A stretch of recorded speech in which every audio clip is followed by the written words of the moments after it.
So, I have some questions for you about the event or the massacre that happened on 9/11. Okay. Number one, who of the people you know was most strongly affected by this tragedy? Well, I think we're pretty lucky that nobody that's very close to us was directly affected by it.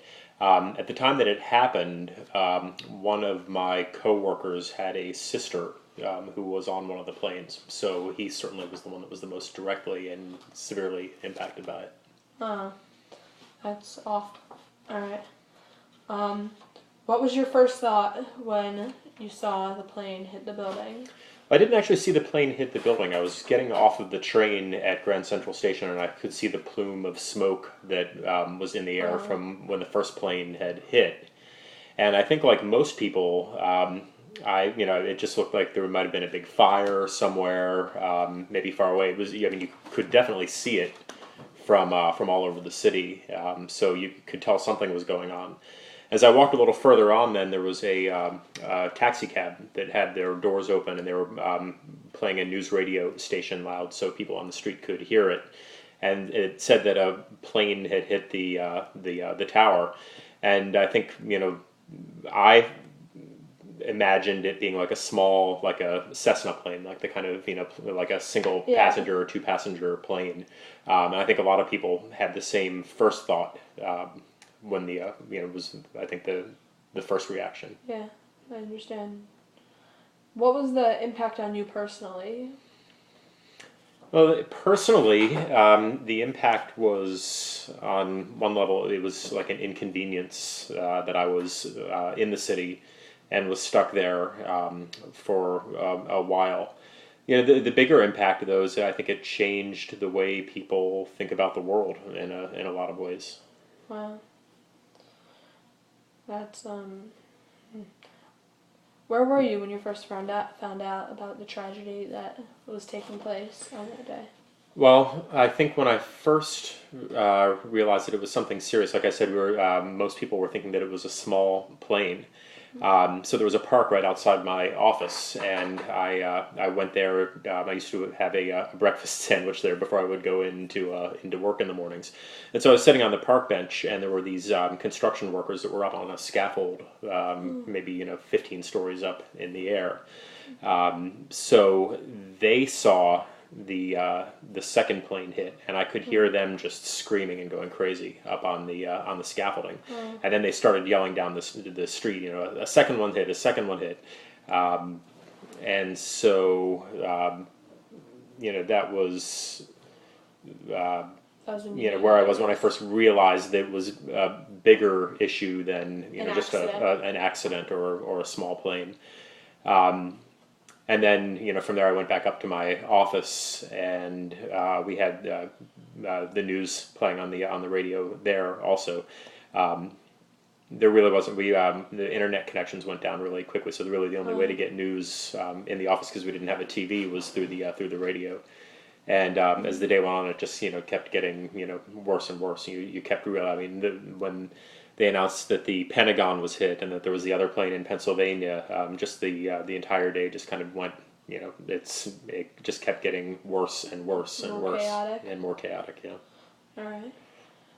When was it that you realized how big a problem it was? Is that like the same time when you heard the people yelling from the scaffolding?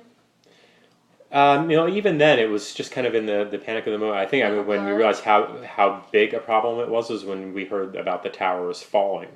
I was trying to get some work done, and so I wasn't listening to the radio, and I heard one of my coworkers in the other office over, just saying, oh my God, the tower fell, and that, having grown up with the World Trade Center, just imagining those those towers and those fixtures on the skyline being gone, that was that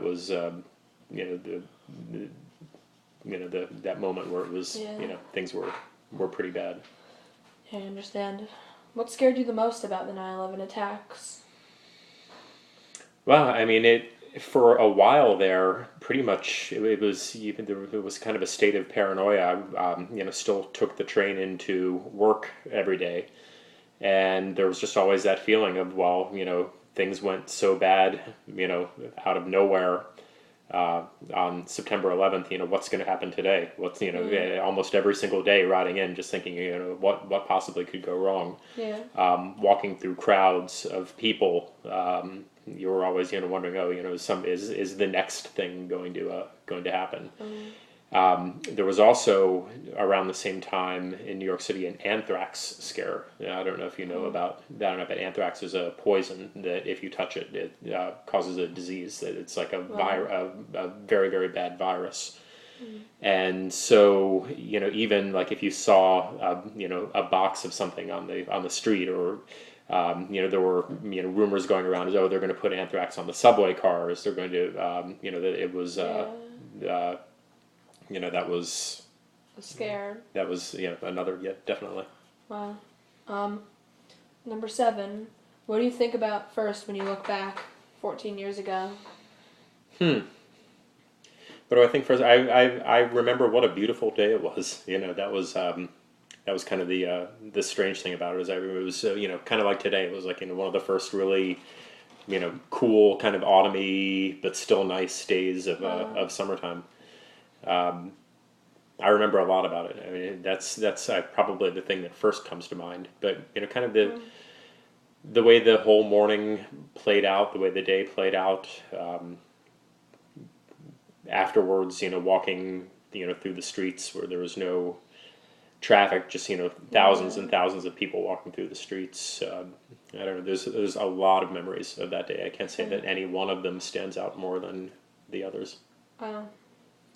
Do you ever regret going into the city that day? No, I don't. You do what you have to do. I guess there was no way of knowing, certainly.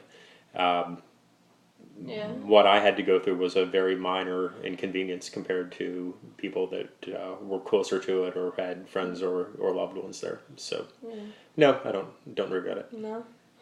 Okay. Number 9, which of the attacks on 9/11 do you think did the most damage on a national scale?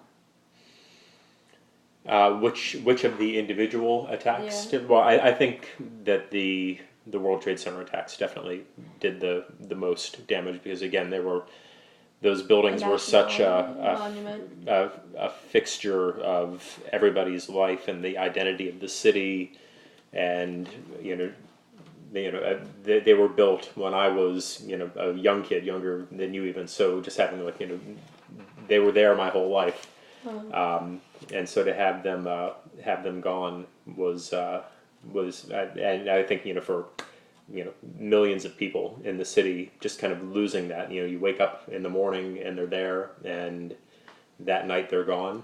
That has a psychological effect on everybody. Yeah. And finally, number 10, 14 years later, do you think time has healed any of the wounds that occurred? Yeah, I think time definitely heals the wounds. What has been kind of weird is to see things kind of come almost back around again. Shortly after 9/11, there was really a sense that everybody was kind of united together, that it didn't matter if you were Republican or Democrat or racially different than other people. There was really a sense that we were all in this together. And as time goes on from that, look at kind of the world today, and it seems like we're, as Americans, at each other's throats again. In some ways, I think we've kind of forgotten some of the lessons and what good there was that came out of it. So the wounds have been healed, and then maybe Re-brought up. Forgotten about, and we're kind of wounding ourselves again. I'm not sure. Oh.